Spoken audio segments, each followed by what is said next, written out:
Greetings and welcome to In-Depth. I'm Dike Rostant. Now, Media Insight recently celebrated 13 years of impacting the landscape that they're a part of. The initiative on July 4, titled The Power of Perception, Media Intelligence for Enhanced Engagement, left me wanting more. So we're very happy to have Media Insight's CEO, Allison Demas, join us for a conversation stemming from that event.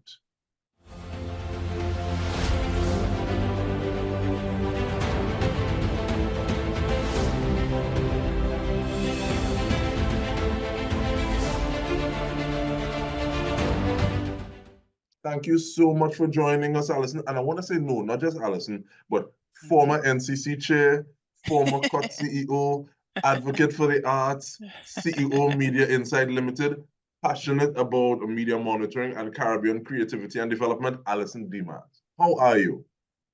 I'm very well, DK, and it's good to be here. And hello to all TTT's viewers. Thank you so much for making the time. But I want to start off with something though, because I think Teacher Percy going to come for you if you continue telling some of those tales. I want to know how you are able to do some of these things. Running the gamut, we just had the introduction. If you, as you describe it, do not have a creative bone in your body. So what we do at Media Insight is we rely on technology, including artificial intelligence, as well as the power of human creation. So on our team, we have various different types of peoples with varied degrees of skills. So at the backbone is our IT department, right? They're responsible for all the software development that we do, including our explorations in relation to artificial intelligence. Then we have, in our media monitoring department, we have people, some of whom were actually trained and former experienced journalists. And then we have our advertising monitoring. So these people have a background in like production and audio, sound engineering. So we combine all of those. And essentially what we rely on, therefore, is technology, but with human curation applied to it as well. That's our secret sauce. Okay. Looking and see if you can take that and apply that to situations, but sure. Combining that human element with the technology. Yes. Let's go backwards a little bit and start off with your definition or the definition that you use of engagement, please. Okay, so engagement, when we're talking about social media, means the audience's interaction with the content. So, you know, whether you like it, you make a comment, you share it. If we're talking about X, if you retweet, those are interactions with the content, and we call that engagement. I have argued, and I think it's a debatable point, that engagement can also be extended to the world of traditional media. So for example, in the case of, you know, YouTube or online news, you know, you can actually leave your comments, right, when the content is posted. And of course, when we come to talk radio, and you know how we Chinese love to talk, we have all those call-in programs. To me, that's engagement. That's people interacting with the media content. And that makes me want to ask about shifting the paradigm in the sense that how do we start to have these conversations a little more?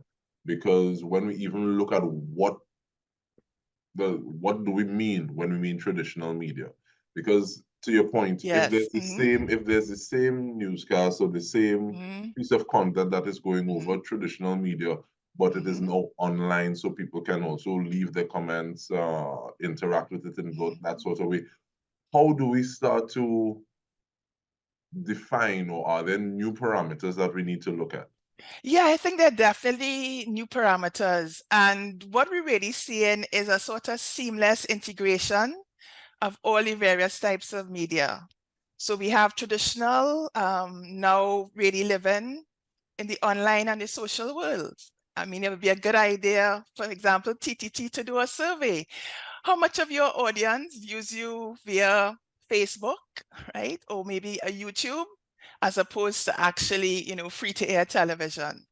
So to me, it's seamless, but we have to remember we have different audiences.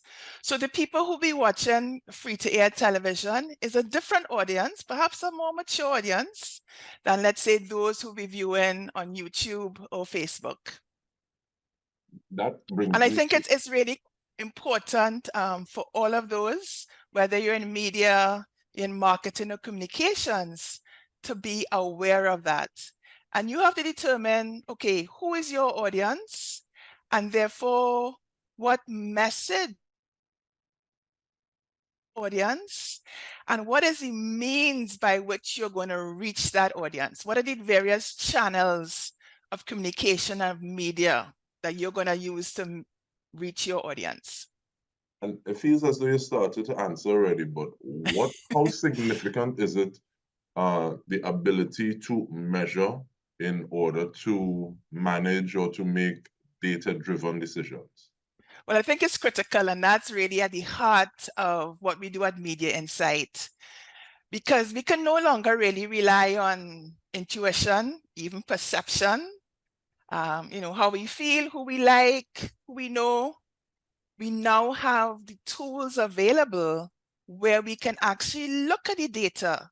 So, what is this media content saying to us? And we can actually measure that content. We can measure what is the reaction to the content. Is it a positive reaction? Is it negative? And as we say at Media Insight, like social media is the focus group that never sleeps. Nobody's afraid. They will tell you exactly how they feel on social media. And then we also have what we call journalistically neutral.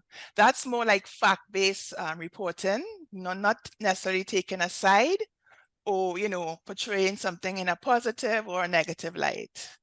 So we have that measurement.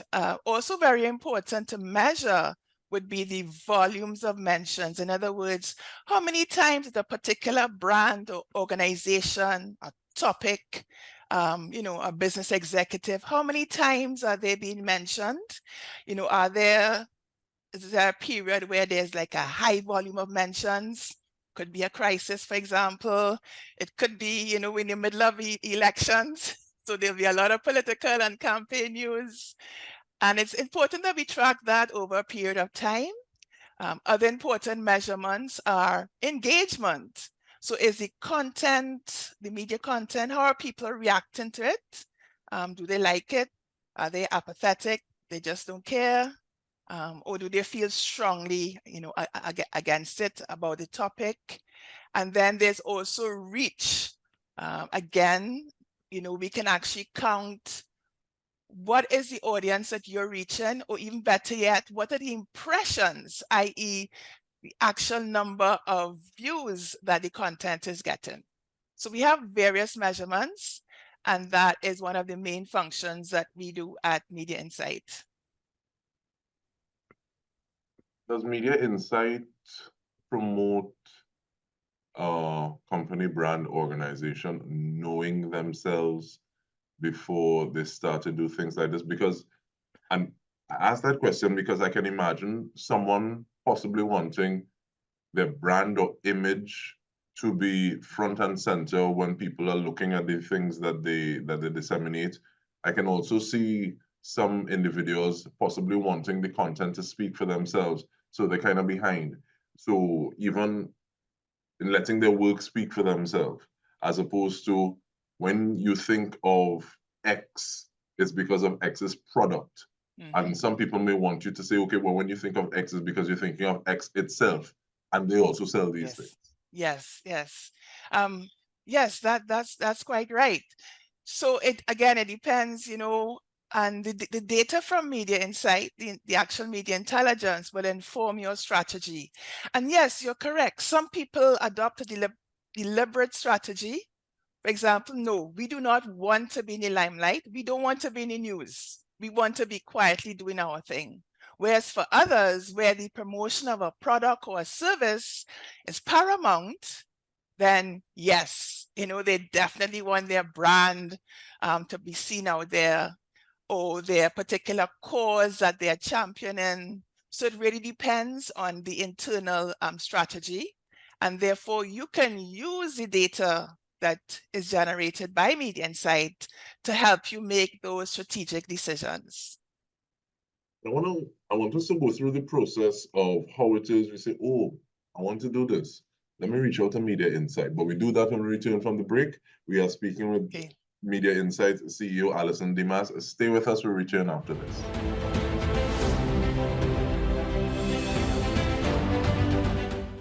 Welcome back. We are having a conversation with the CEO of Media Insight, Allison Demas.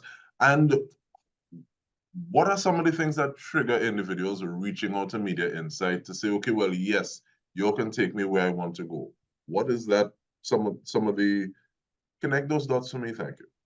Yes, certainly. So in some instances, the way we reach clients is that they're in the midst of a communications crisis. And they would say, oh my God, we really need to, have a sense of what is happening even before the crisis actually hits. We call that proactive monitoring. And then they will realize, oh my gosh, it's really important that we track mentions. Others come to us because they're about to embark on a new marketing or communication strategy. Or even sometimes we have people coming to us because they're doing a particular campaign. It could be a simple thing as they're having an event and they want to see how much media coverage that event gets, what is the buzz it's creating on social media. It could be the launch of a product, for example, or it could be ongoing, and we have a really high retention rate at Media Insight, which is good because it means that people do appreciate the service that we provide. So it can be long-term and ongoing, or it could be short-term, depending on the particular situation or the needs of the client or organization. How often, what is the process of crafting some of those questions that you will then go and look for the answers to? Is it a collaborative process? Is it that someone gives you, okay, well, this is what we're doing. Please take it and run with it. How interactive is that process? Oh, it's very interactive. So one of the distinguishing things about our service is that it's highly customized. So we will start off. We also offer like a 14-day trial. So whether it's during the trial or somebody has already made a decision to subscribe to our services, we will first ask, so what is your objective? Do you have any particular key performance indicators, KPIs, that you're trying to meet? And then we would also, at a granular level, okay, what are the key terms, the search terms that you want us to be able to look for and track on your behalf? And then on a regular basis, again, that interactive process, because our customer service promise is that we are data-driven, people-focused. So it's very important for us to have ongoing dialogue with our clients. And what sometimes you find is that, the needs or requirements may change over time, or there may be a particular sponsorship initiative. It could be a one-off initiative. It could be ongoing at a particular period in time. So it's really important, that we are kept informed as to, what is happening in the client's marketing and communications departments. Looking at that changing landscape with regard to evolution over time. Yeah. Do you find the people having the need to not just prepare a message, to share a message for a clientele or market that is within Trinidad and Tobago as they begin to penetrate other markets? Because sometimes you may start small and say, okay, well, I think my market is here and I'm just trying to put one foot in front of the other. But then you realize as you, according to some people, as your territory begins to increase, you may need to color things a little differently because your clientele starts to change. How does that factor into the equation? Oh yeah, that factors in. In fact, that accounts for even our growth. So when we started, we were just tracking ads on radio and in newspapers in Trinidad and Tobago only. And then we expanded as the needs of our clients expanded. So now, we track media across 21 Caribbean markets. So yes, that is so true. You may start off in Trinidad and Tobago and realize, listen, my product or service, there is a market outside. It could be, within the CARICOM market. It could even be beyond that. And certainly, via social media, online media, we are able to track all over the world. And so being export focused is, we can certainly handle that, because like I said, that has accounted indeed for our growth outside of the TNT market. And the Coalition of Service Industries is so proud of the work that Media Insight has been doing thus far. I know we had that conversation and she was saying, yes, they're doing big, big, big things. And I want to give you the opportunity to speak to Caribbean Unity, please. And then I also have another personal question to ask. So gearing up for that, because that is one of the things that you would have been speaking about, and reminds me of Professor Rex Nettleford saying, if we don't hang together, we're going to be hung separately. So in terms of saying that these waters, they unite us, what is your, I see you nodding, what is your take on that? Yeah, well, I feel very passionately about that, because I've had the experience of growing up with a household with two parents who were really committed to regional integration. So my mother, originally from Jamaica. So I've lived in Jamaica as a child. I lived in Jamaica. We lived in Barbados, Guyana. I've spent most of my life in TNT. And, it is so practical. Of course, we are stronger together. But, unfortunately, we have this mentality. We all want to be kings and queens of our tiny little rocks. At times, integrations does seem elusive. We've had the expression CARICOM, CARIGON, but I was really heartened that Jamaican businessman, P.B. Scott, he's the owner of the Mussons Group. They are a huge conglomerate all over the region and in Latin America. And he gave a lecture for the Caribbean Development Bank, where he pointed out in practical terms, as from a business perspective, how much easier business and life could be if we truly cooperated. Okay. And looking at where you are now, the things that you have accomplished and continue to do so, what would you tell somebody who is saying, wait, I have some real big shoes to fill, boy? Because even like looking at, and this is both parents, huh? And just saying, because, sometimes people say, I wonder if I'll ever be able to, or was it a case like that with you? So what would you tell that person starting off now from your experience? I would say, dream big. And then the important thing is to be focused. So you have a passion, you focus on that. And once you establish that passion is commercially viable, it may not, it could be a non-profit, but we must have a cause or a goal in life in order to make it meaningful. So I encourage people, go for it, but keep focus. It's so important. Second to last, as you said, commercially viable. Sometimes people say, okay, well, I enjoy it, but I think I can only do it as a hobby. And this is especially with the things that drive us, that make us feel like people, like somebody thinking about arts and culture. Looking at the hats that you've worn in terms of NCC at the Copyright Organization of Trinidad and Tobago, what do you say about how viable who we are is in terms of our creative expressions? Oh my goodness. I think, we are such a creative people. And I always tell people, if I had a voice, I would have been a soca singer, right? I'd have been a performing artist. But no, I definitely think, we have to stop thinking of, pursuing certain careers. Arts and culture is definitely worth pursuing. Once you have a passion, once you are good at it, once you develop your talents, and once you keep that focus, I would definitely say go for it. And in terms of going for it, how do people reach out to Media Insight to get a better idea of what it is they can be doing and should be doing? Okay, so I would say contact sales at media, media-insite.com. and we'll be happy to answer your questions. You can also visit our website, www.media-insite.com.